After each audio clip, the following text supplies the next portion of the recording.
Launch ready for WWE Aftershock in 3, 2, 1.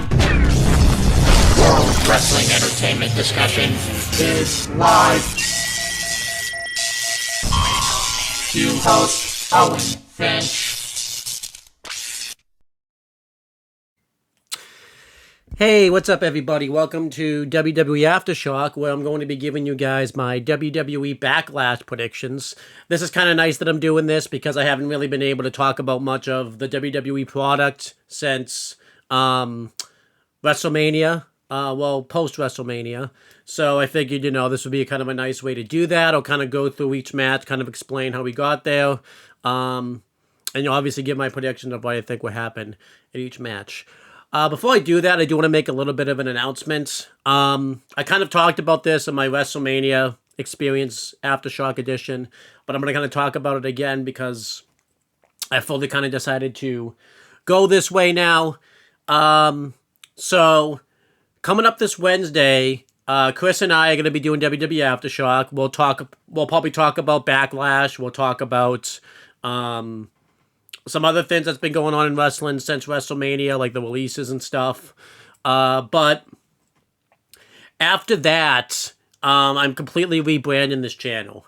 Having Chris and I just try to get an Aftershock in every week isn't working.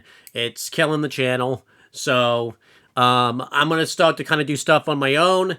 Now, I feel like the WrestleMania video came off very well. It's the first video where I felt confident I did good doing a video on my own, because I don't really do videos on my own anymore because I've had someone doing video with me basically ever since the old Massasoit Wrestling Corner started back in 2015, which is over 10 years ago now at this point. And then I would only do the Own the Talkinator stuff on my own, which you should check out. But now that my cousin AJ's joined in on that, it's been, obviously difficult to get videos done on my own, and I didn't really have the confidence to do them on my own because I hadn't really done them much on my own. So, yeah, after this episode of Aftershock, we're basically not pulling Aftershock necessarily, but this channel might just become my own thing. You'll get an occasional guest every now and then, but I'm mainly going to be doing videos on my own. It's just best to do this way because this channel's been dying since 2024. So it's time to finally just say, hey, let me do my videos on my own. What will that look like? Baby steps. There will be an occasional guest for a retro, or probably a tier list or something, but it's basically going to be kind of back to like it was before 2015. I am going to keep the Aftershock name, but it'll mainly just be me reviewing things singularly, so you could get an episode of Raw in there, an episode of NXT, an episode of SmackDown, an episode of Evolve. There's been stuff I've been wanting to start up for a while on my own, but it just never really materialized. So, yeah, that's going to be basically kind of what this channel will look like. I am going to bring back Spoke, I think, and try to do the same thing. The TNA report might come back. I kind of slacked off on that a little bit. But I'm going to try to kind of get this channel back on its feet and everything like that. It's been very lacking these past couple of years, so I want to definitely get it back going again. I am a little busier now than I was before, but I think I think it's manageable. But we'll see what happens. You might get me reviewing Raw right after it happened. I definitely want to go through and review LFG, do season 1 and then maybe season 2 and stuff. So it's been stuff I've been wanting to do for a while, but I just haven't been able to do it. So, but that's kind of my thinking on that, but I'll announce this more when Chris and I do Aftershock on Wednesday, and then kind of take it from there. But yeah, let's just kind of get right into Backlash predictions. Like I said, I'm gonna go through the code and make my predictions for Backlash. Now, I can't look at the card because my phone was at like 2% and I know it's going to die. So I looked at the card before I came on here and recorded this. I don't exactly know how this recording system works. I'm pretty sure it stops recording if you minimize the window. So, you know, I'm going to just kind of go off the top of my head. I remember the card for the most part. It's 6 matches. Still pretty annoying that that's kind of how WWE does things. I really think they could, if they really wanted to, fit 8 matches in if they cut out the ads and cut back on the countdown show and started the show earlier, but that's just not the reality of things, of how things are now. I'm actually pretty excited for Backlash. I'm a little less excited this week just because I've had a busy week and I haven't even watched any. I haven't watched many of the shows going in. For this week, I haven't watched NXT yet. For this week, I haven't watched a main event or Evolve. I'm gonna miss SmackDown. I don't exactly know when I'm gonna watch Backlash itself. I'll probably watch it either Sunday night or Monday morning. That way it's done. So that's kind of where I'm at with that. And yeah, let's just kind of get into Backlash. But we're gonna start with something that's not really a match for the show, but it's announced. John Cena is gonna be there to make an announcement. They're hyping this up that it's gonna be like a world history making announcement, which typically means it's not. I'm pretty sure it's the new thing in the Triple H era of WWE, where he says, "Oh, it's gonna be like a world history making announcement," and then it's not. Or it's gonna be a world history making show. He promised that with WrestlePalooza. That didn't happen.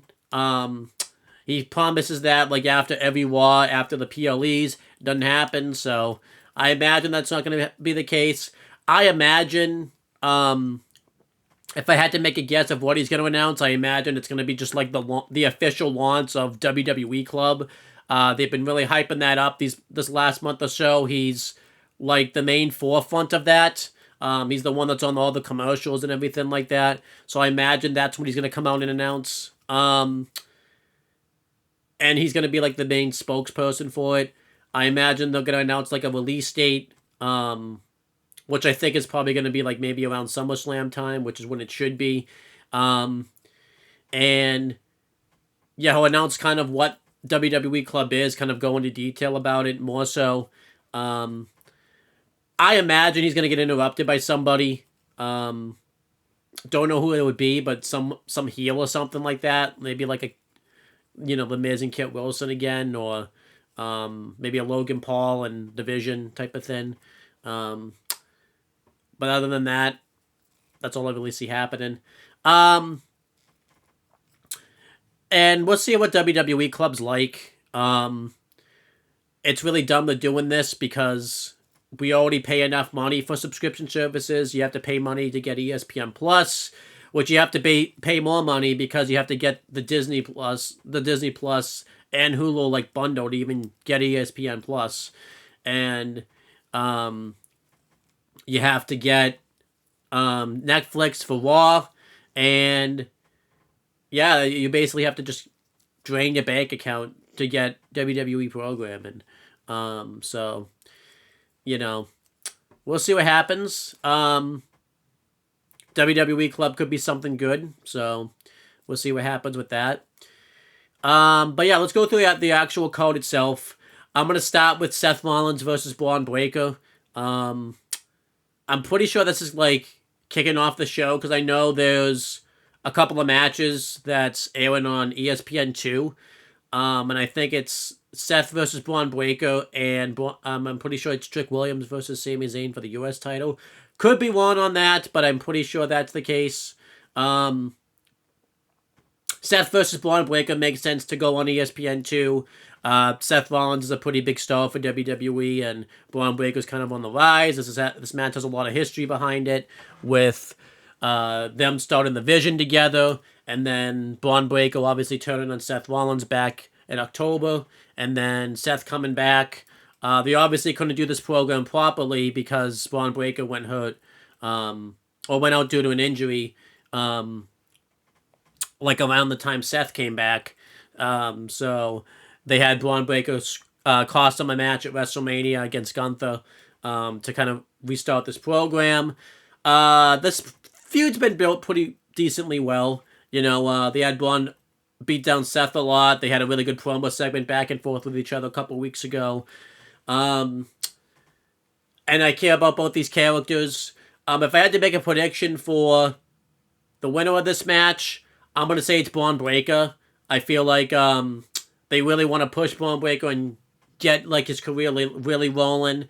And I feel like, he was doing pretty well before that injury happened. And I think that kind of derailed him a little bit. So I think having Braun Breaker win this match would get his momentum back on track.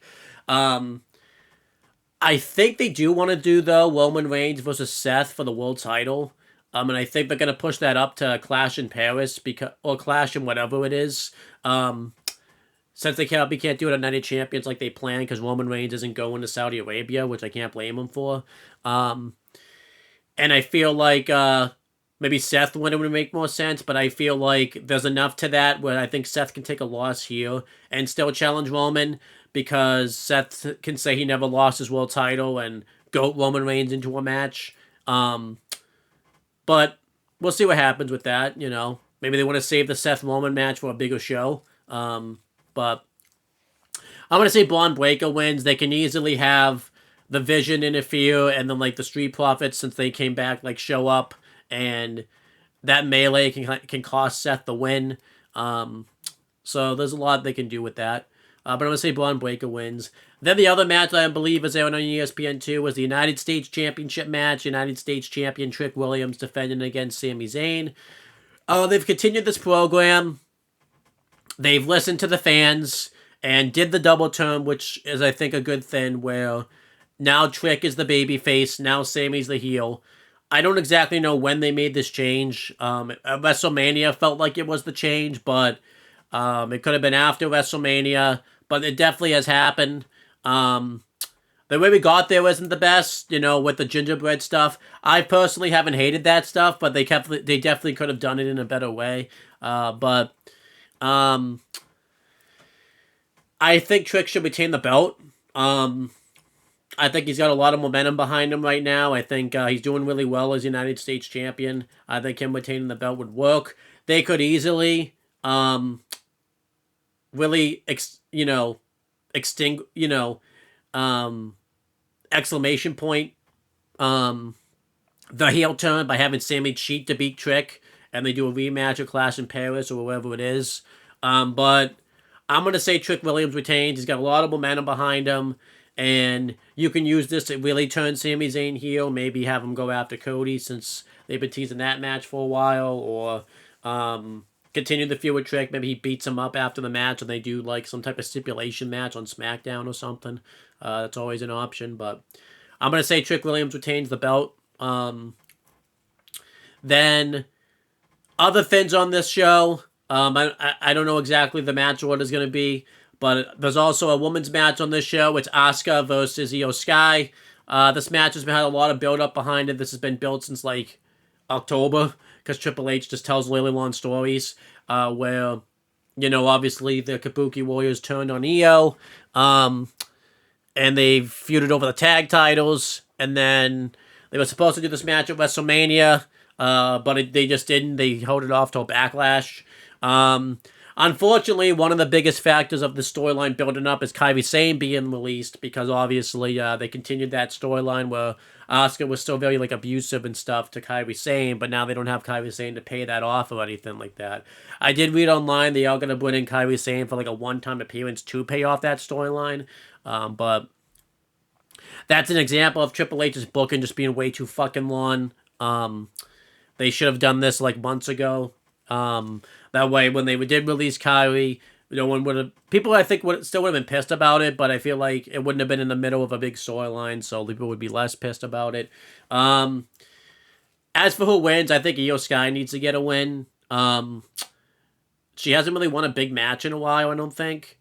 I'm pretty sure Rio lost the tag titles. She lost to Jade in the build-up to WrestleMania and got beaten down by Jade a lot. She lost a women's IC title match recently.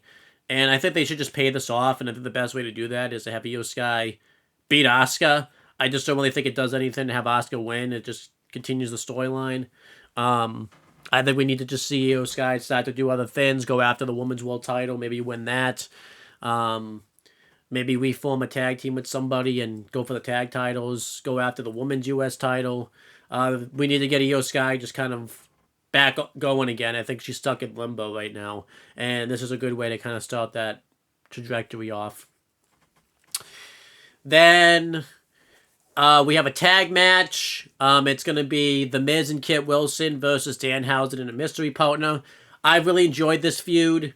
Danhausen has basically been making The Miz and Kit Wilson's lives miserable since he came to WWE by cursing both of them, and a lot of really bad things happening to them. He's beaten them both in a singles match. They did that thing where he cursed Maurice, doing like her and the Miz's wedding renewal vows. He went to the Miz's house and caused some trouble. They finally got one over on him when they beat him up on SmackDown a couple weeks ago, which, even though it was very predictable, I enjoyed that segment.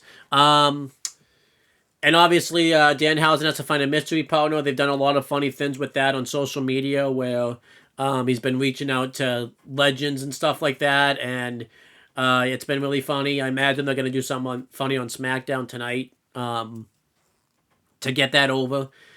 So I'll pick who the mystery partner will be and who wins the match. The mystery partner is kind of tough to predict. If I had to make a guess, I'm going to say it's Royce Keys. I think this is a good way to get him on a big PLE to kind of really get his momentum going, because he won the Andre the Giant Memorial Battle Royal. I think this would be a good way to really showcase him, teaming up with Danhausen and everything like that. I know they've been doing, it doesn't seem like they're going that direction because he's been kind of teasing stuff with Solo Sikoa, but I think they can still find a way to get this match, to have Royce Keys be in this match, and it doesn't really take away from that. He can just win this match and maybe start to feud with The Miz and Kit Wilson himself and beat them in singles matches, and then he could still feud with Solo if you want to do that down the line. I think this would just be a great way to get Royce Keys over. Obviously, when this happens, I predict that Royce Keys and Danhausen win the match. It's Danhausen's first big PLE match on pay-per-view. I don't really see them wanting to take a loss, and then the same thing if Royce Keys is the mystery partner. I can't really think of who else could be the mystery partner. A lot of people have had a lot of memes about this. Like, they say it's going to be Juan Cena, not John Cena, Juan Cena. John Cena's Mexican cousin, which would be really funny. They could call up someone from NXT to do it. Joe Hendry, I think, would be cool because they're both funny. LA Knight, that would be a cool one. But I think it's going to be Royce Keys. So, they could do Carmelo Hayes too, since he's had a history with The Miz himself. But I'm going to say that it's going to be Royce Keys. And then the main event is Roman Reigns defending the World Heavyweight Championship against Jacob Fatu. I've really enjoyed the build up to this match. It's kind of like the old days when they used to do the old Bloodline angles, but Jacob Fatu has really stood out. He's brought back the Tongan Death Grip. He's been on a reign of terror as of late. Definitely having Roman Reigns full time, at least for this short period of time, has been great. I obviously think Roman Reigns is retaining the belt. It'd be really cool to have Jacob Fatu win the belt. I think that would really shake things up for SmackDown and like WWE programming and everything like that. Then they can do a rematch, maybe a Clash in Paris or wherever it is, and have Roman Reigns win the belt back. But I think Roman Reigns retains. I don't think does he do it clean? I don't know. Maybe the Usos or the MFTs interfere. But I think Roman Reigns retains the belt. And he keeps it. I think they should just be a one and done, and there's no reason to do a rematch or anything like that. I think they should just have Roman Reigns, with the short time he's full time, just go through the roster and have some matches that we haven't seen him have before. I know I said I wanted to say Seth, but I feel like we haven't gotten that program proper yet, so I think Seth facing him would be great. And yeah, that's basically the Backlash code. I don't think they're going to add any more matches or anything like that. I think that's basically the Backlash match code layout. I'll go through the code again to kind of repeat my predictions. John Cena's announcement will be something related to WWE Club, like a launch date and what it is. Braun Breaker's going to beat Seth Rollins. Trick Williams is going to retain the United States title. Io Sky is going to beat Asuka. The Miz and Kit Wilson are going to lose to Danhausen and his mystery tag team partner, which will be Voice Keys. And Roman Reigns is going to retain the World Heavyweight Championship. Yeah, that's the Backlash code. I'm pretty excited about it. I'm probably the only person, but I'm pretty excited for this code. Will it be good? Debatable, but we'll see. I actually think this show could come off pretty well. But yeah, that's pretty much it, guys. Make sure to check out this channel. We're going to do it, like I said in the beginning, we're going to do a last Aftershock on Wednesday in the old format, and then after that, the channel is going to get completely rebranded. And you're going to see a lot of just me on the channel, so I hope you guys enjoy that. And yeah, that's pretty much it, guys, and I will talk to you guys later.